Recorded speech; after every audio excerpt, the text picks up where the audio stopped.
Good morning all of you and namaste. And dear student, as you know, your revision work is done. आपका अभी revision work चल रहा है, मैंने done कर दिया है, sorry. Your revision work is running. So mixed problem will be discussed here. Okay. So all of you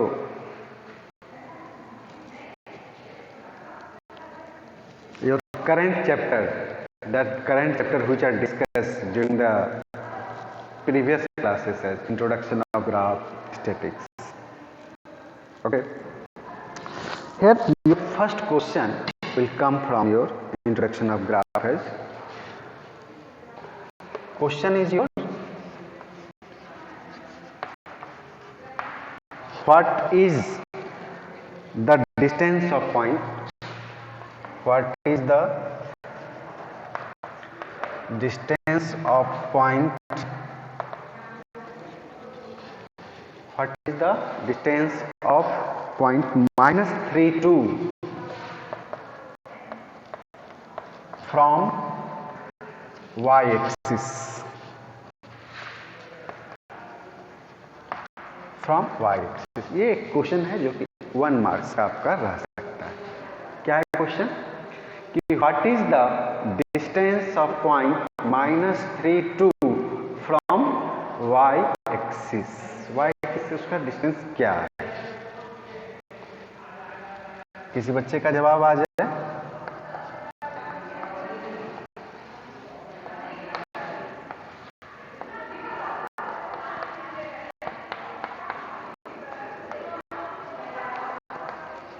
Very good. Minus 3 from y axis and 2 from x axis. अपना नाम बताइएगा बाबू. Vipasha. Very nice Vipasha, very good. अब देखो कि कैसे इसको हम पता करते हैं. How we determine it. तो for -3 2 in rough figure we draw the axis. Axis एक ड्रॉ कर लीजिए आप एंड मार्क एज 1 2 3 4 5 -1 -2 -3 1 2 3 4 -1 -2 -3. इस तरह से आपका है. अब जैसे -3 है तो -3 आपका लेफ्ट साइड में जाएगा और 2 है यानी 2 के सामने आया ये पॉइंट. -3 2 इस तरह से डिनोट हुआ. अब कह रहा है कि y एक्सिस से डिस्टेंस. y एक्सिस से डिस्टेंस आपका क्या हॉरिजॉन्टल एक्सिस पर जा रहा है. हॉरिजॉन्टल एक्सिस पर क्या पॉइंट डिनोट किए हैं तो -3. यानी कि अगर y एक्सिस से डिस्टेंस पूछ रहा है तो योर एब्सिसा यानी -3 यूनिट और x एक्सिस से जब पूछेगा तो 2. आप इसको सीधा याद करने में रख सकते हो. यस, आप सीधा याद करने के लिए रख सकते हो कि distance of A point -3 2 from y axis. अगर y एक्सिस का रहा है तो x कोऑर्डिनेट बोल दीजिए, x एक्सिस का रहा है तो y कोऑर्डिनेट बोल दीजिए. ठीक. अब बस समझाने के लिए भी आपका डेमोन्स्ट्रेशन यहाँ पे ठीक है और बताने में याद रखने में यह हो गया कि distance from of A point from y axis. x coordinate क्या है तो -3 और y कोऑर्डिनेट क्या है 2. तो distance from of A point from x axis अगर रहेगा तो 2 यूनिट. अब डिस्टेंस जब भी लिखोगे तो कैसे लिखोगे. -3 लिखोगे कि 3 लिखोगे ये पहले आप बताओ.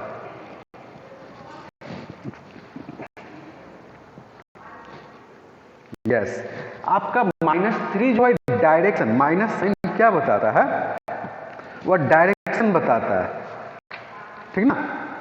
माइनस साइन क्या बताता है बाबू, डायरेक्शन. माइनस साइन डायरेक्शन यानी लेफ्ट साइड में हम चल रहे हैं. प्लस साइन वह डायरेक्शन बताता है. लेकिन डिस्टेंस का यूनिट क्या हो जाएगा यहाँ पे 3 यूनिट. सारे बच्चे समझ गए जो हम अभी आप लोगों के साथ डिस्कस किए. ओके. चलिए वेरी गुड। आज छोटे छोटे क्वेश्चन को ही ले रहे हैं पहले, जो कि मेजर हमारा आएगा। ऐसा एक्स कोऑर्डिनेट सर बोल दिए तो -3 डाल दिए, डिस्टेंस कोऑर्डिनेट तो माइनस में नहीं लिखते हैं हम लोग।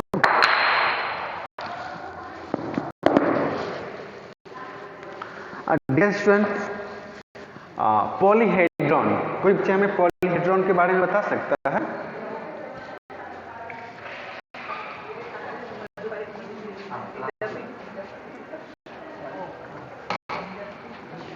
पॉलीहेड्रॉन के बारे में कोई बच्चे बता सकता है?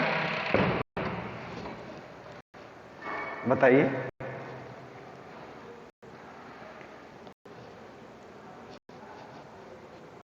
जैसे आप देखिए, आप थोड़ा सा इसमें देखें, पॉलीगॉन को डिफाइन करने में भी बताए थे। पॉलीगॉन को क्या बताए थे डिफाइन करने के लिए, ये बताइए तो। Closed figure made up of line segment. ना, closed figure made up of line segment. Closed figure made up of line segment. Line segment से जो भी फिगर बना हुआ है, that is known as polygon. And polyhedron are the solid figure which are made up of the plane faces. वह किससे बना हुआ रहेगा? प्लेन फेसेस से, या वहां पे कह सकते हो कि पॉलीगॉन से बना हुआ है। किससे बना हुआ है? पॉलीगॉन से। तो पॉलीगॉन हो गया आपका 2 डायमेंशनल फिगर। पॉलीगॉन क्या हो गया आपका? 2 डायमेंशनल फिगर। और पॉलीहेड्रॉन क्या हो गया आपको? 3 डायमेंशनल फिगर। ठीक है, पॉलीहेड्रॉन हो गया 3 डायमेंशनल फिगर। तो in 3 dimensional figure we have length, breadth and height. उसमें क्या रहता है हमारा? लेंथ रहता है, ब्रेथ रहता है और हाइट रहता है। अब फॉर 2 डायमेंशनल फिगर क्या रहता है? लेंथ और ब्रेथ रहता है, लेंथ एंड ब्रेथ। तो for polyhedron, A Euler's, a mathematician, which give the correlation between the face, vertex and edge. Face, vertex and edge. Face, vertex and edge मतलब क्या? F, E और B क्या relation दिया हुआ था? तो F plus B, very good, F plus B minus E equal to 2। ये जो है आपका टोटल किसके लिए यूज होगा? आपका पॉलीहेड्रॉन के लिए, पॉलीहेड्रॉन के लिए। अच्छा, आप सिलेंडर को पॉलीहेड्रॉन कह सकते हो? ये पर बताओ।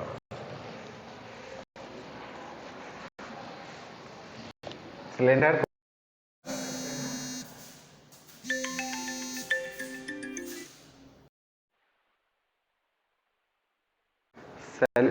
को पॉलीहेड्रॉन कह सकते हैं? नहीं कह सकते हैं। सॉलिड फिगर है, उसमें कर्व से फेसेस है। पॉलीगन हमारा लाइन सेगमेंट से बना हुआ रहता है। अब यहां एक क्वेश्चन है, if a polyhedron has 9 edge, polyhedron has 9 edge and 5 faces, 5 face, then how many vertices it has? तो इसमें vertices कितने होंगे?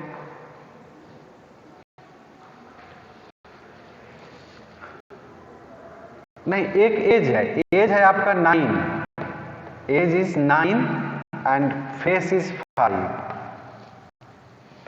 तो we use for this a plus b minus e equal to 2। तो here value of f is 5 plus b, e का value 9 equal to 2। आप इसको solve करिएगा तो क्या आ जाएगा? तो v minus v equal to 6, यानी 2 plus 4 that is 6। v equal to 6। ये भी क्वेश्चन 1 नंबर का रहता है। ठीक है, कोई दिक्कत नहीं ना?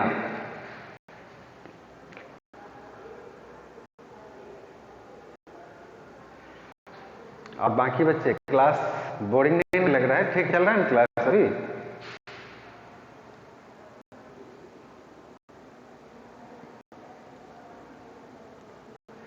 वेरी गुड शालीन, वेरी गुड विपाशा। चलिए, इतने अच्छे अच्छे बच्चे हैं।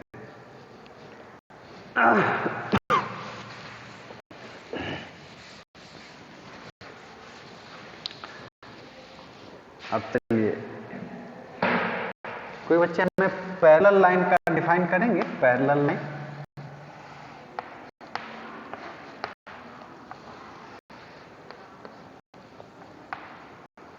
एक चीज और जोड़ दो उसमें। Parallel line, two line which do not intersect anywhere and do not intersect to each other is called parallel line, and the distance between them always same. Distance between them always same. Always remain same. So when two parallel line is cut by a line, what is the name of this line?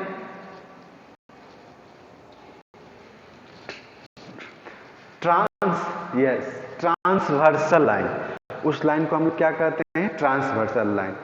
तो transversal line को define करते हैं हम लोग कि when two line are intersected by a line, when two line intersected by a line at different point is called transversal line.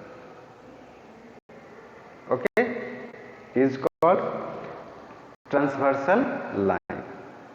उसको हम लोग कहेंगे ट्रांसवर्सल। ठीक है बच्चे लोग? तो when a transversal line intersect two और मोर लाइन, टू लाइन को जब इंटरसेक्ट करता है, पहले टू लाइन पर देख लें कि when a transversal line intersect two line, how many angles are formed? 8.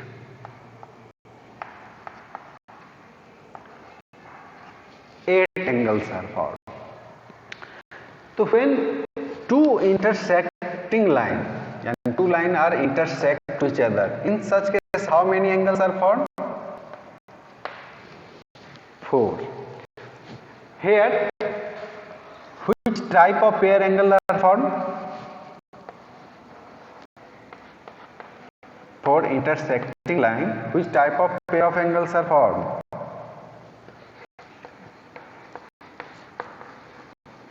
No. Linear pair and vertically opposite angle. Linear pair and vertically opposite angle. Okay?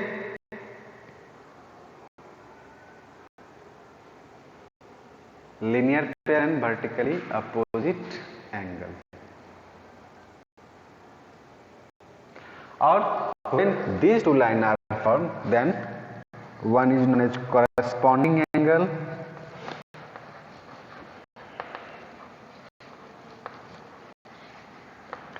other is your alternate।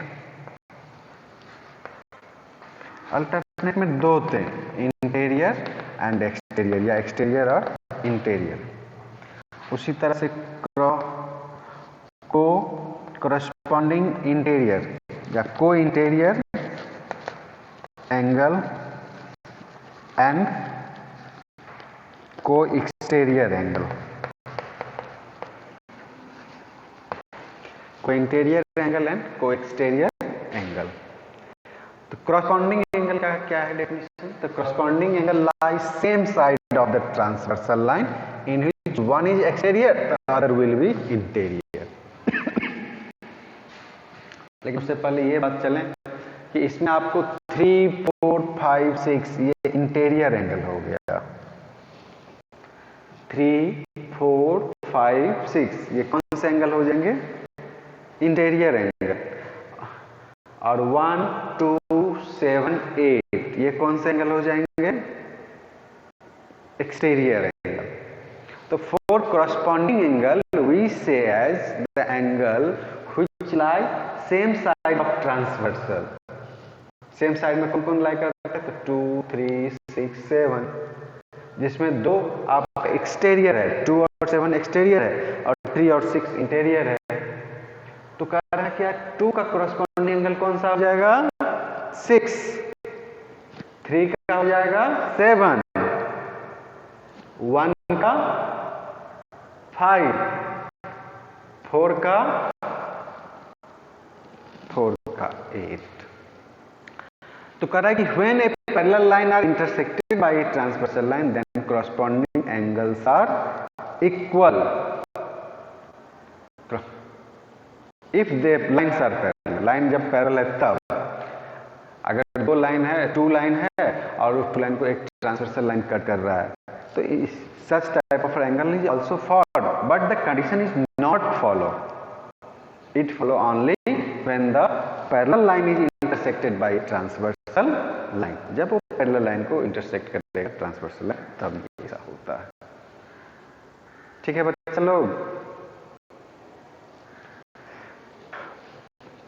और alternate interior में सीधा चलिए, interior में है 3, 4, 5, 6, तो 3 का alternate 5, 4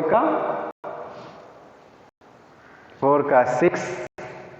अब alternate exterior चलेंगे तो 1 का 7, 2 का 8। तो in the case of the parallel line cut by transversal line then alternate interior और एक्सटीरियर एंगल आर आल्सो भी इक्वल, वो भी आपस में इक्वल होता है। ठीक है ना। चलिए ओके।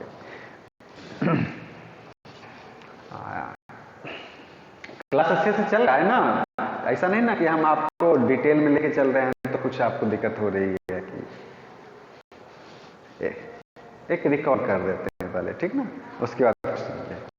अब फिर इसमें है को इंटीरियर और को एक्सटीरियर। को इंटीरियर यानी angle lie same side of the transversal line, यानी 3, 6, 4, 5। और को एक्सटीरियर कहेंगे तो 2, 7, 1, 8। को इंटीरियर एंगल में क्या रिलेशनशिप है, को इंटीरियर एंगल ऑलवेज सप्लीमेंट्री। फिर केस क्या पैरेलल लाइन है तब। अब इसी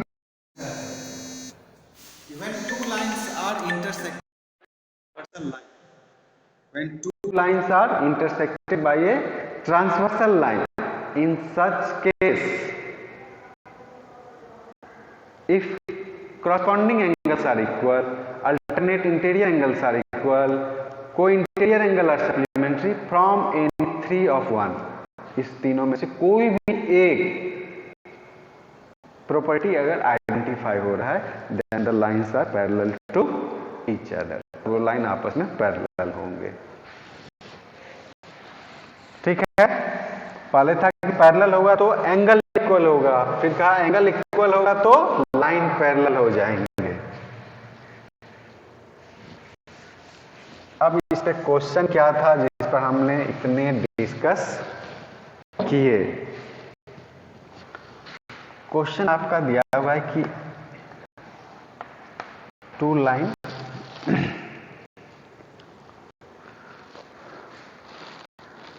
L and M are parallel, a transversal line T intersect the line where, board clear है आप लोगों के पास? ओहो तब कैसे होगा? अच्छा तो हम अगर हैंड थोड़ा बड़ा बनाए, अच्छा तो यहां पर जो है एंगल का वैल्यू दिया हुआ है 70 डिग्री।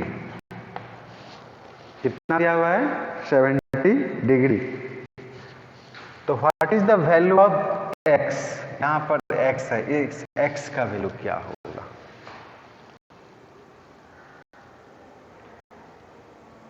यहां लाइन आपका पैरेलल दिया हुआ है 110 डिग्री का, ठीक है। तो यहाँ पे या तो x से कोरिलेशन क्या बन रहा है, डायरेक्ट 70 से कोई कोरिलेशन नहीं बन रहा है, लेकिन x से इसके बगल वाले में बन रहा है। तो इस एंगल को मान लीजिए हम एंगल 1 मान लेते हैं।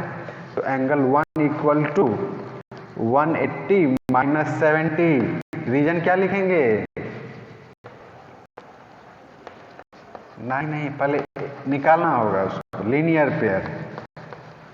After that x equal to angle 1, यहाँ रीजन क्या लिखेंगे? Corresponding angle.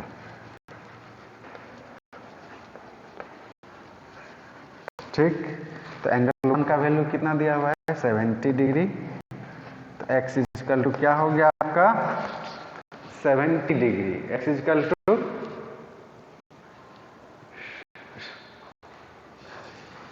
अच्छा, चलो thank you. x equal to 110 degree, क्योंकि 1 का वैल्यू क्या है हमारा यहाँ पे? 110। अब सोचो, इस क्वेश्चन को बताने के लिए मैंने इतना डिस्कस किया।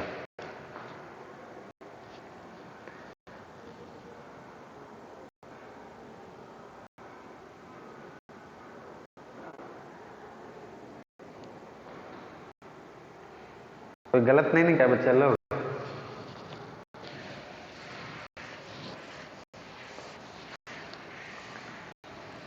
अब चलिए थोड़ा सा ट्रैक अब चेंज करते हैं। आइडेंटिटी तो पढ़े हैं ना लोग?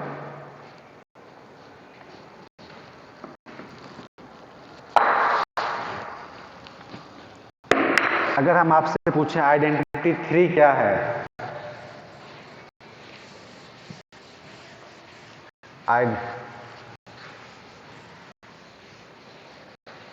वाह, वेरी गुड। चलिए, मैं तो समझा कि नहीं जवाब मिलेगा। आइडेंटिटी 1 हो गया आपका a प्लस बी का होल स्क्वायर, आइडेंटिटी 2 हो गया a माइनस बी का होल स्क्वायर, आइडेंटिटी 3 हो गया a प्लस बी का होल स्क्वायर। अब देखिए क्वेश्चन कैसे इस पे देते हैं।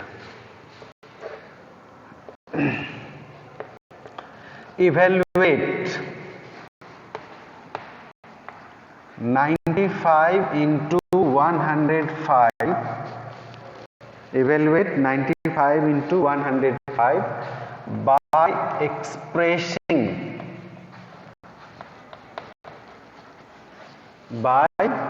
expressing it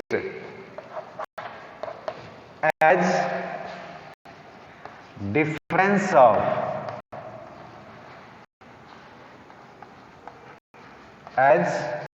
difference of two squares। आपको सर इस तरह का तो पढ़े नहीं है।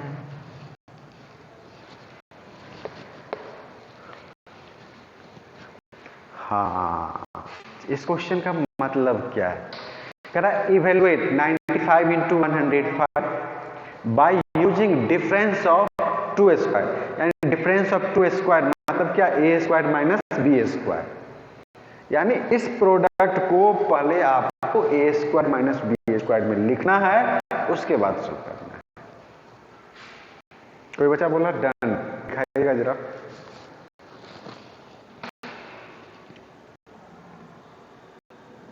अब इसका वैल्यू भी निकालना है बाबू, डिफरेंस में अरेंज करके फिर वैल्यू निकालना है। यानी सॉल्यूशन में आइए, 95 into 105 को कैसे लिखें स्क्वायर में? 95 को देख रहे हैं क्या है, तो 100 माइनस 5 को करेंगे तो 95 हो जाएगा।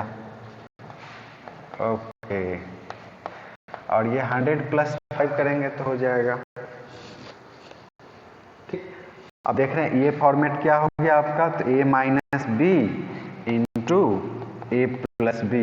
और अभी आइडेंटिटी हम लोगों ने देखा, इसका होता है a square minus B square. That means it will be written as 100 square minus 5 square.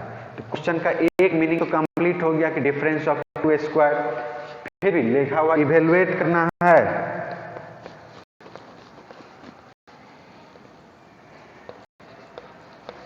कितना आंसर आया था? कोई बच्चा बता रहा था भाई?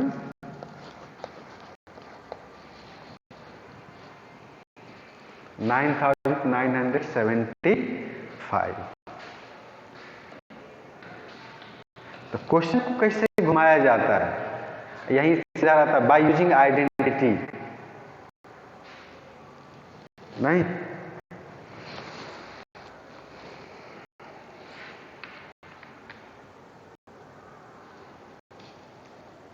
चलिए फिर आप ट्रैक चेंज कर देते हैं। अच्छा, आइडेंटिटी चल ही रहे हैं तो एक फैक्टराइजेशन चलते हैं इस पे। कितना क्वेश्चन हुआ है, क्वेश्चन नंबरिंग देते जा रहे हैं ना लोग।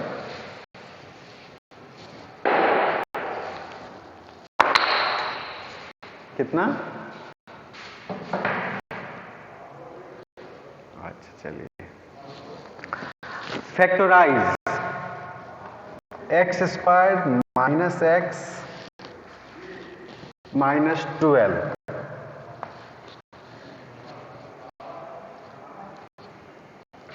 X square minus X minus 12, इसको भी थोड़ा मैं डिक्टेट कर देता हूं। फॉर फैक्टराइजेशन या तो वी यूज आइडेंटिटी या मिडिल टर्म स्प्लिटिंग।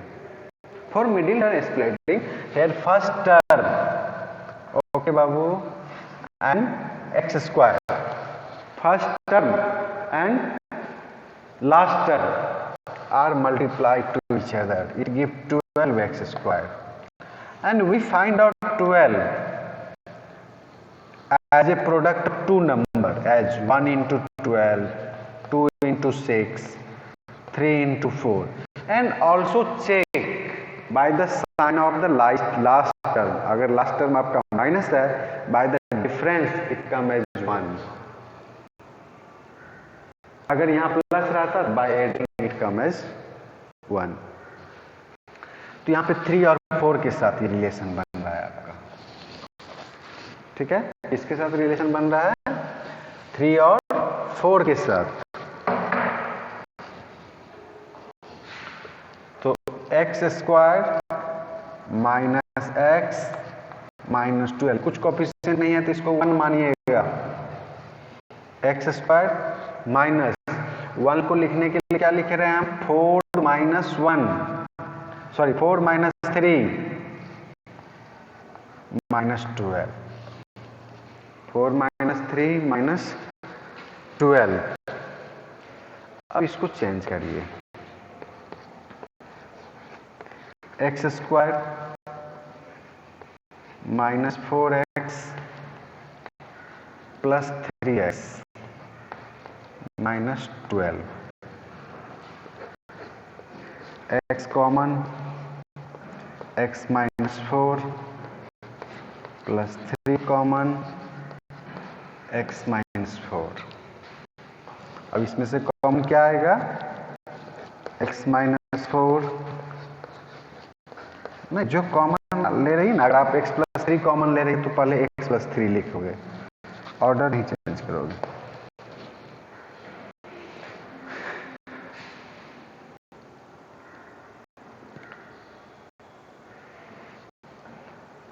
बिजू जो साइन जो यूज करते हैं ना, वो इंप्लाइज का साइन है, वो साइन का यूज नहीं, वहां इक्वल टू का साइन को यूज करिएगा। और शालीन संभव, आपने x माइनस 4 को कॉमन लिया है तो पहले x माइनस 4 लिखने का कोशिश करोगे।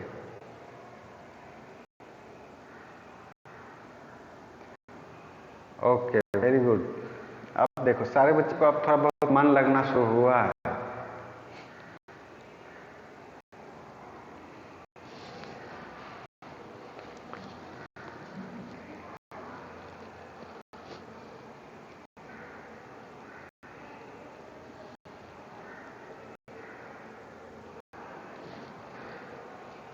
चलिए, ओके, रिलैक्स।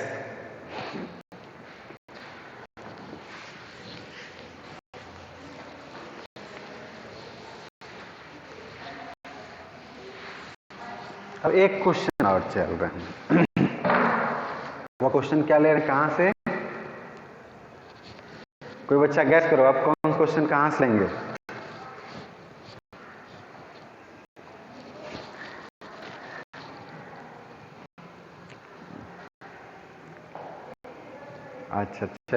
चलिए linear equation.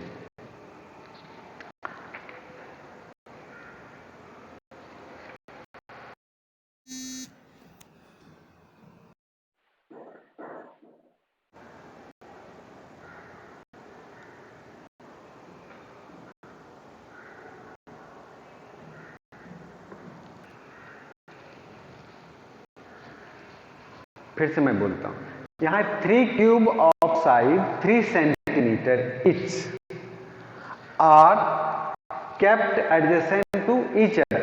Find the surface area of new solid formed. New solid जो बन रहा है उसका एरिया, सरफेस एरिया क्या होगा?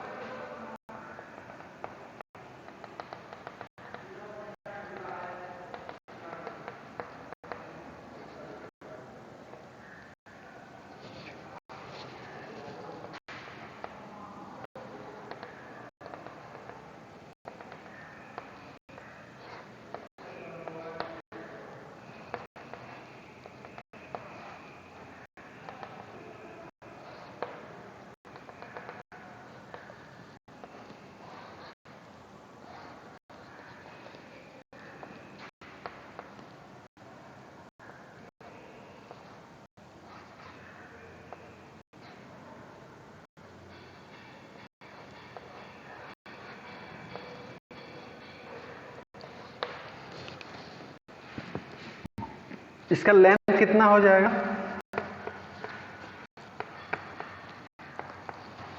9 सेंटीमीटर। ब्रेथ कितना हो जाएगा? 3 सेंटीमीटर। हाइट कितना हो जाएगा? 3 सेंटीमीटर। तो here new solid is formed.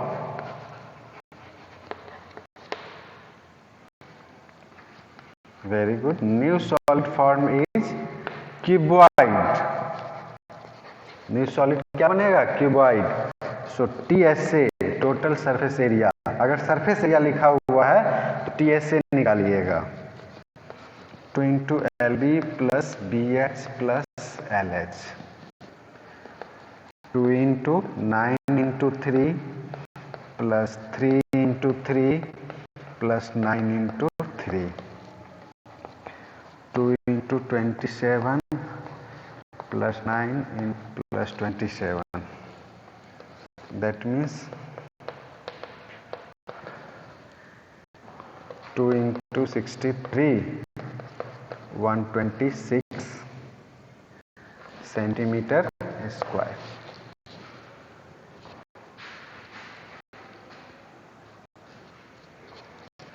ठीक है बच्चा लोग?